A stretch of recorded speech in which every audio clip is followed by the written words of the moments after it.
What's up everybody? Nate here. So the Bitcoin and cryptocurrency market has exploded over the last 2 years. We've seen coins like Bitcoin and Ethereum hit new record highs, and also some brand new coins hit the market like Dogecoin and Shiba Inu. However, over the past few months, Bitcoin has actually dropped in value. So much so that it's gone well below $38,000 per coin as of recording this video. And while the general consensus has been that this is just a short-term setback for Bitcoin, some experts and investors are saying that this Bitcoin bear market is here to stay for the next few years, and that the next bull run for Bitcoin and other cryptocurrencies won't happen until sometime in 2024. What's worse, Bitcoin may not actually be protecting you against inflation and market crashes like we thought it would over the past couple of years. In fact, it may start losing you money, meaning gold is actually a better hedge against inflation and market crashes than Bitcoin and cryptocurrencies. So today I want to talk all about Bitcoin and cryptocurrency, what's going on with it right now, and when we can start seeing it make a comeback from dropping to near 2-year lows. But before I break all of this down, do me a quick favor and hit, smash, or destroy that thumbs up button below and ring that notification bell too. Both of those two things are completely free and they help to show me that you like this video and that you want to see even more just like it. Thank you so much for doing that, and now let's talk all about what's going on in the cryptocurrency market right now. So since the start of 2022, Bitcoin has done nothing but drop. And there's a few different reasons for this. One is Fed tapering of its assets on Wall Street, and also the global uncertainty of what's happening in Russia and Ukraine right now. Investors right now are getting a lot less risky with their money, and they're starting to pull their money from the New York Stock Exchange and cryptocurrency markets because of just sheer uncertainty of what's going to happen next. Not only that, but inflation is eating away at people's paychecks right now, which is also eating away at potential investment funds for a lot of retail investors. But like I said, some experts are saying that the bear market that we're facing in the cryptocurrency space right now is here to stay for at least the next 2 or 3 years. And they're saying that if past cryptocurrency market cycles are any indication of what will happen in the future, then a Bitcoin slump is almost guaranteed. The reason for this is all because of Bitcoin halving. So in super simple terms here, the way Bitcoin is created is through mining. This is a process in which Bitcoin miners will run a complicated computer program time and time again in order to solve super complex mathematical puzzles. This will help them validate transactions on the Bitcoin network. If this is done successfully, then that Bitcoin miner will be rewarded with a Bitcoin as a result. Halving is written into Bitcoin's code,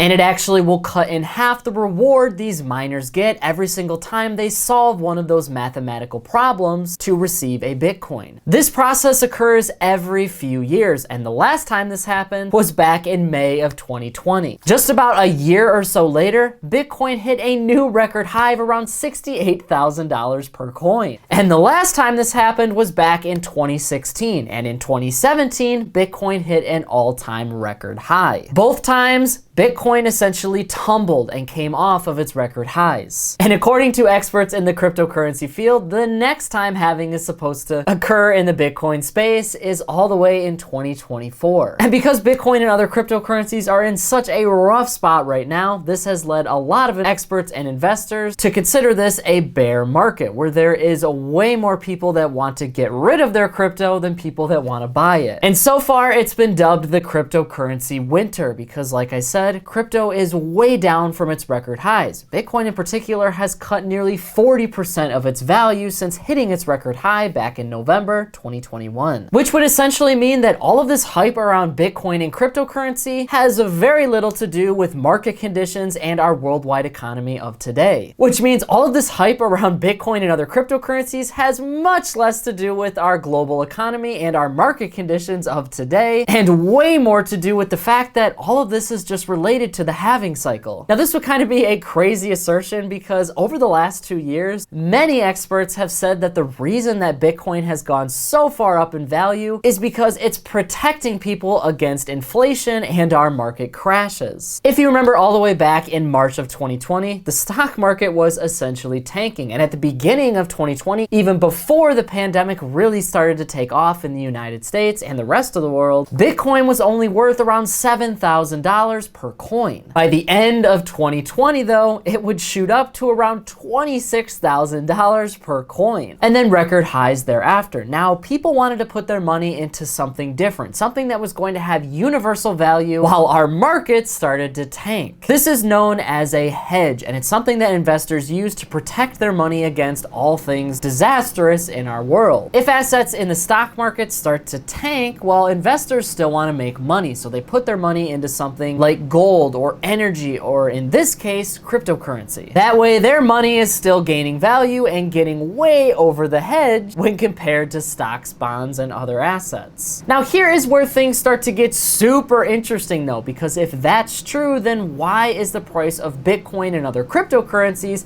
actually dropping right now during market crashes and global events like the Russia-Ukraine crisis? I mean, in theory, shouldn't the price of Bitcoin and its value actually be going up right now? Bitcoin and cryptocurrency investors used to be kind of the fringe investors on markets. It wasn't super mainstream for everybody to be investing in crypto. In fact, even just 5 or 6 years ago, it was kind of difficult for people to invest in crypto. You sort of needed to be an expert to understand what was going on these exchanges and how market cycles actually worked. Bottom line here is that not everybody was investing cryptocurrency, but lately crypto has kind of hit the mainstream. More and more people are putting their money behind cryptocurrency, and that includes traditional investors. But with so many new people entering the cryptocurrency space, they don't really know how to handle all of these geopolitical problems and market crashes that are affecting just about everything right now. So these investors are kind of treating cryptocurrency like you would other assets, like a stock. As soon as things start to go south, they're pulling their money out. And that has hurt the cryptocurrency market a ton. New investors not really understanding the technology or the investment that they're making, and then getting scared and running away at the first sign of trouble. And in a lot of ways, new people entering the cryptocurrency space is super good for the market in general. It shows that people are interested in it, and it's becoming way more mainstream and normal to invest in crypto. I mean, when Matt Damon does an ad for crypto.com, you know cryptocurrency has hit the mainstream. But it's also kind of bad because cryptocurrency was supposed to be the new digital gold. It's supposed to be a hedge against inflation. What I mean by that is people traditionally have put their money into assets like gold and silver when we have market and economic crashes. This is because the price of gold is going to be the same all throughout the world. People can essentially take their gold and cash it in for whatever currency they want, and holding on to it is valuable. However, since the start of 2020, gold's value has steadily gone up, while Bitcoin's value has basically gone up and down and up and then back down. There has just been crazy market swings in the cryptocurrency space. Now, investors put their money in these assets to protect against crashes and inflation. The value should steadily go up. If it doesn't do that, well, then what type of asset is it? Is it a hedge against inflation, or is it a risk asset? And that's kind of the debate that's going on in the crypto space right now. Is Bitcoin and other cryptocurrencies valuable all throughout the world? Well, in theory, yes, because Bitcoin was created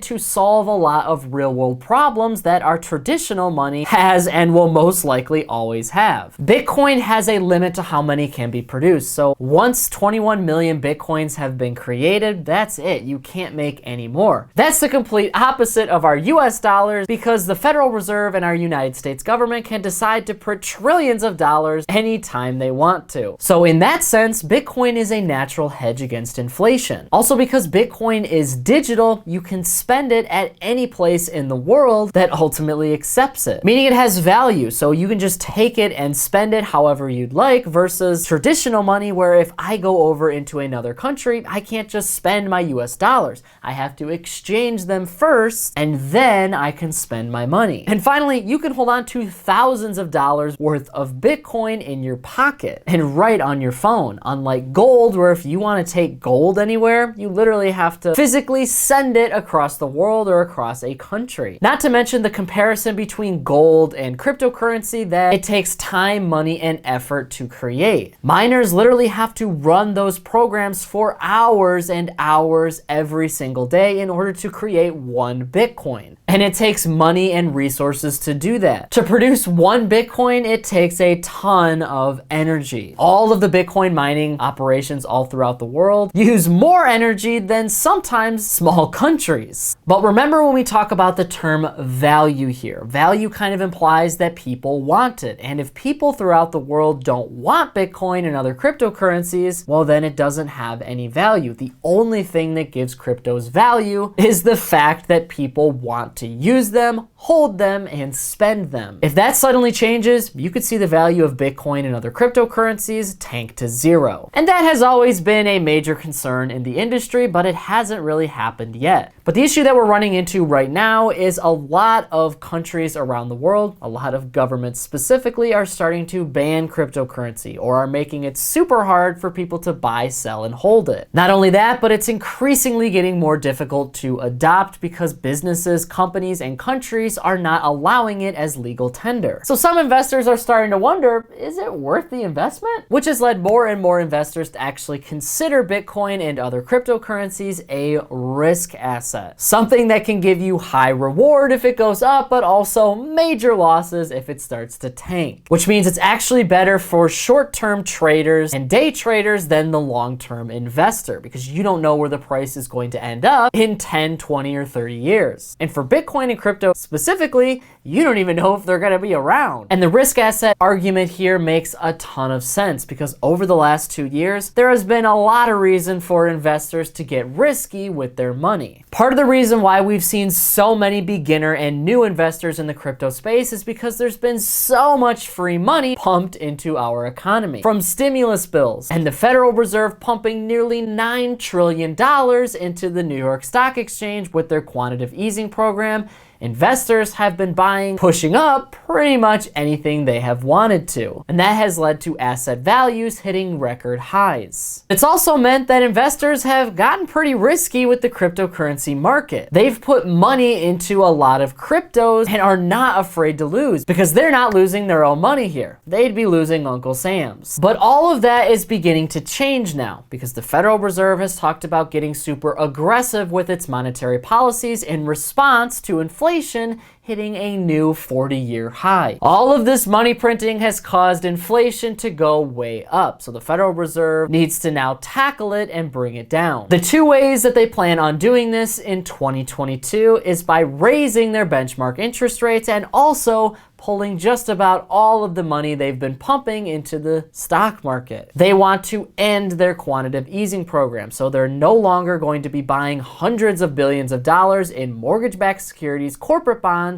and treasury notes. Which means Wall Street and anybody who's receiving that money is going to be immediately cut off, which has led a lot of investors to stop all of their risky asset trading. And that includes cryptocurrencies. So this problem is kind of twofold because you have a market cycle in the Bitcoin space that is coming to an end with halving not supposed to occur again until at least 2024. And then you have new and traditional investors entering the cryptocurrency space with free money from the Federal Reserve and federal government now pulling their money because, well, they can't get risky anymore because that money is disappearing. And because of that, Bitcoin is entering a bear market, and it might not go up again until halving occurs in 2024. Now, for me, the United States government has pumped more money into our economy than we have probably ever seen at one time. They've showed that it's easy to do so. I mean, they can flip that money printer on at any point and keep it on for as long as they want. There's really nothing stopping them from doing that again if we have any sort of massive problems in our country or abroad. They can just make that money printer go burr, which could in turn make markets go back up again and cryptocurrency. And the way things are going in our economy and world right now, that may come sooner rather than later. They call it the easy money policies, and governments across the world are turning to those more often than not to solve their problems. So eventually, I think easy money will return. I honestly don't know when we'll start to see Bitcoin and cryptocurrency prices go way back up, but if the last 2 years are any indication, it could literally happen any second now. But now I want to hear from you on this issue. What do you think about Bitcoin and the cryptocurrency market essentially staying flat for the next 2 or 3 years? In addition, do you think that Bitcoin and other cryptos are a good hedge against inflation and market crashes? Or is Bitcoin losing its reputation as digital gold? Whatever your thoughts are, leave a comment below before you go. But that is it for today's business and financial news breakdown. Thank you so much for watching. If you want to stay up to date with all of the top business and financial news from around the country, our team puts together a free daily newsletter, and you can subscribe to it by clicking the link in this corner right here. And if you want to stay up to date with me and everything else happening in the business and financial world, I'm putting out videos on this channel 7 days a week, and I actually have another update for you right here, so be sure to check that out before you go. That is it for me, everybody. Be kind out there, and I'll see you all in the next one.